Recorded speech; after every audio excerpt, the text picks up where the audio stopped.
আজ আমাদের প্রায় ৬-৭টা ফ্যামিলি নিয়ে ছিল একটা ফিস্ট। পাশের বাড়িতেই দেখতেই পাচ্ছ দুপাকা উনুন, এই উনুনে ধান সেদ্ধ হয়। যেহেতু মেম্বার অনেক বেশি ছিল, প্রায় ৪০-৪২ জনের মতো, যার জন্য দুটো হাঁড়িতেই খিচুড়ি বসানো হয়েছে। এখন মায়ের পুজো চলছে, মা বিশালক্ষী মায়ের পুজো, যার জন্য আমাদের গ্রামে এখন ৪ দিন নিরামিষ। তো নিরামিষই খিচুড়ি হচ্ছিল, তার সাথে ছিল মাঠের টাটকা আলু ভাজা, আর ছিল ছেঁচড়া, এই যে যেটা মা রান্না করছে দেখতে পাচ্ছ। দারুণ টেস্ট হয়েছিল, নিরামিষ হলেও ফিস্টের রান্না সত্যিই দারুণ টেস্ট হয়। দেখতে পেলে এই যে আলু কাটা আছে, সিদ্ধ করা আছে, এবার এটা ভাজতে হবে।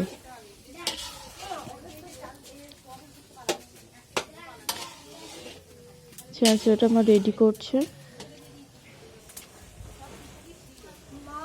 আর দু জায়গায় করে আলু ভাজা হচ্ছিলো, যেহেতু অনেকগুলো আলু ছিল, আর যেহেতু এগুলো কাঁচা আলু তো ভাজতে টাইম লাগছিলো, দু জায়গাতে হয়েছে। আর এগুলো বড় হাঁড়ি থেকে ছোট ছোট জায়গায় রেখে দেওয়া হচ্ছে।